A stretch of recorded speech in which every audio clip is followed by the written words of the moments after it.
Alright, so we've got our pen and ink drawing here of our house, and I've used this again micron marker. Let's switch over here real quick.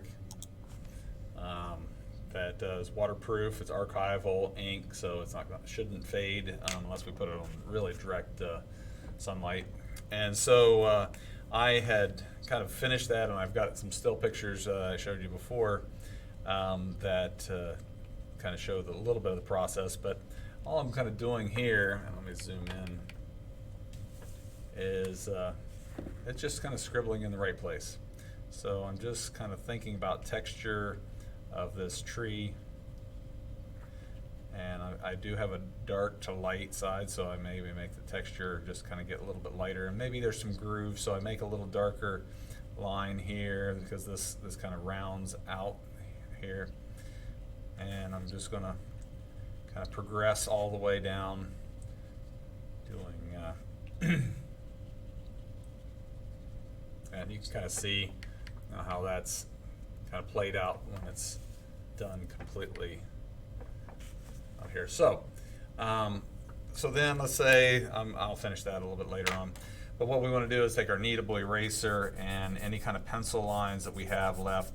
We want to get rid of those now because we probably don't want to erase once the watercolor is down. So I'm going to do that, and I can again be pretty vigorous with this now because this kneadable eraser really doesn't leave any crumbs and really is not going to affect the surface of my paper if I'm careful. And remember, this is hot press. There is cold press illustration board, has a little bit more of a texture. So we don't want to, this is not really made for getting super wet like a regular watercolor painting would be. But I'm going to leave some, I do have some lines here, and I don't know if you're able to see that, of some kind of background trees. So I'm going to do it similar to what we had done in watercolor, and it's going to be a little challenging because I've got lots and lots of holes, and I'm not going to paint over top of my branches.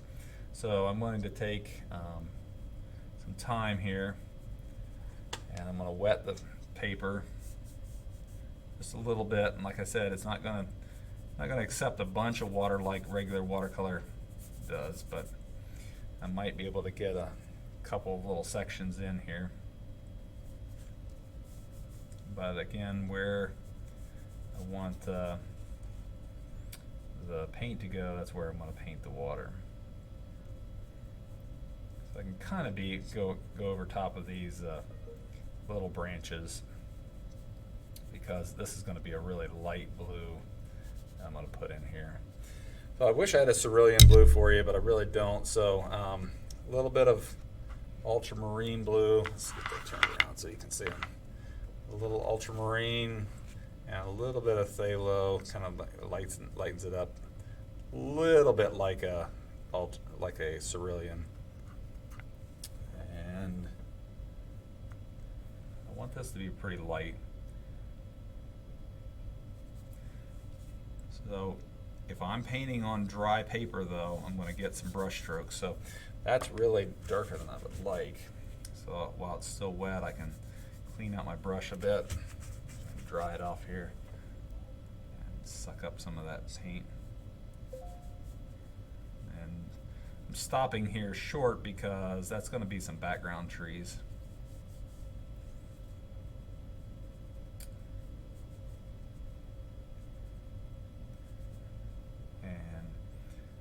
Remember, this is can be kind of anything you want. Now I kind of got a little bit right here on this this tree, but I can kind of suck that up, because that's going to be a darker color a little bit later on. So I want to kind of move quickly.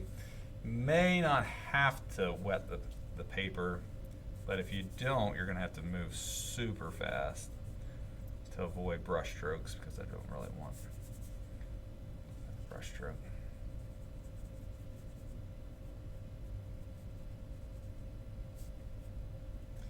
And as the branch gets thicker, I kind of want to make sure that I'm not going over top of that. But now, if you do it right, or if you're lucky, you're going to start at the top and this blue is going to be darker, and my paintbrush is going to run out of paint as I come down. Well, that's going to give me that atmospheric perspective of the sky is going to get lighter as we come down. So this time I'm going to try it and show you what happens if we do it with just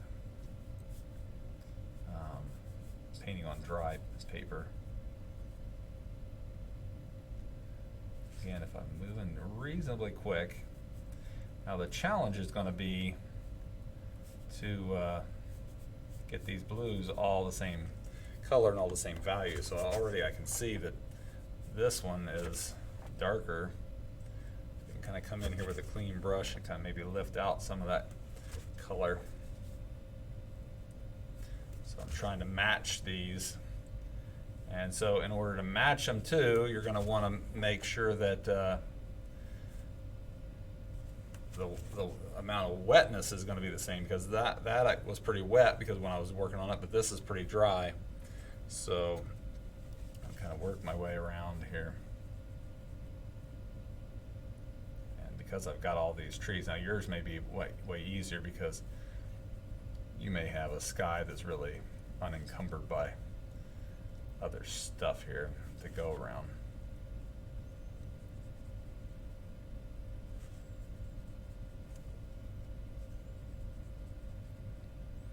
Working quickly is really the key,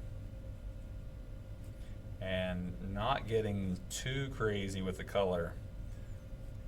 Staying kind of like light pastels. I got a little bit darker over here. Maybe not the worst thing, but probably not as good as it could have been.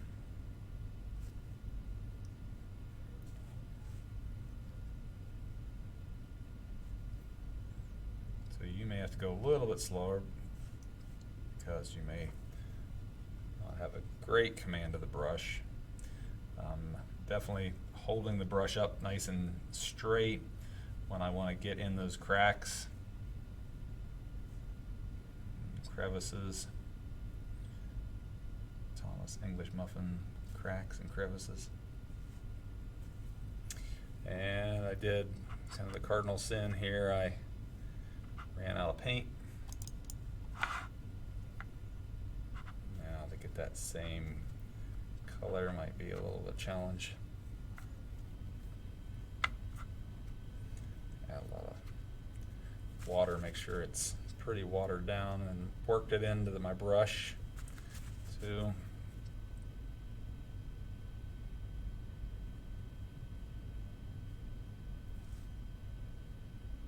A lot wetter there, that probably suck some of that up.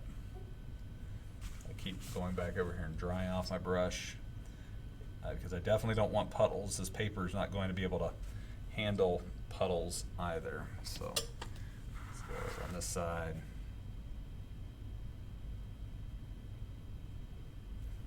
Okay, so that's the general gist, and I'm gonna kind of fast forward. I'll finish this up, and then we'll go on to the next step. And I probably won't show you the entire painting, but I'll show you the main processes here. And you can kind of see how that style's starting to come alive a little bit. So pick back up in a little bit after I get this done and start the next section.